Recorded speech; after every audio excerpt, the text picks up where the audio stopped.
2026 මර්කන්ටයිල් volleyball tournament එකේ ඇවන් signature ආයතනය විසින් අපි කාන්තාංශයට සහ පිරිමි අංශයට යතුරු පැදි දෙකක් ලබා දෙන්න තීරණය කළා තියෙනවා. කියන්නේ දක්ෂතම ක්‍රීඩකයා සහ ක්‍රීඩිකාවට යතුරු පැදි දෙකක් සම්පූර්ණ නොමිලේ ලබා දෙන්න තීරණය කළා තියෙනවා. අපේ මංජුල යාපා මහත්මයා ඉන්නවා කළමනාකාර අධ්‍යක්ෂකතුමා ඇවන් සිග්නේචර් ආයතනයේ. එතුමා විසින් මේ ගිවිසුම් පත්‍රය ලබා දෙන මොහොත තමයි තියෙන්නේ. මම හිතන්නේ ඔබතුමාට කියන්න දෙයක් තියෙනවද මේ අපේ ආයතනයෙන් මේ අපි මේක ස්පොන්සර් කරන එක ගැන? බොහොම සන්තෝෂයි මේ අවස්ථාව. අපේ සභාපතිතුමා මේ ක්‍රීඩාවට බොහොම නැති පුද්ගලයෙක් දන්නවා.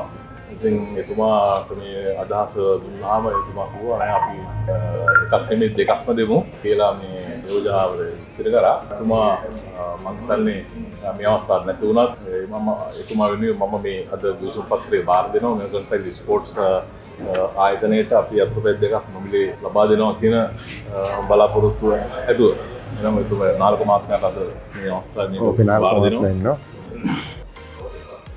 ඉතින් ඔන්න අපි යතුරු පැදි දෙකක් කාන්තාංශයට සහ පිරිමි අංශයට මොකද නැත්තම් දෙපැත්තෙන් පොඩි රණ්ඩුවක් ඇති වෙන්න පුළුවන්. ඒ හින්දා දෙකක්ම දෙනවා කියලා අපි අතරම එකක් තමයි අපිට අවශ්‍ය වෙලා ඉල්ලලා තිබුණේ. නමුත් අපි දෙකක්ම දෙන්න තීරණය කළා තියෙනවා. ඉතින් බොහොම සන්තෝෂ මොහොතක්.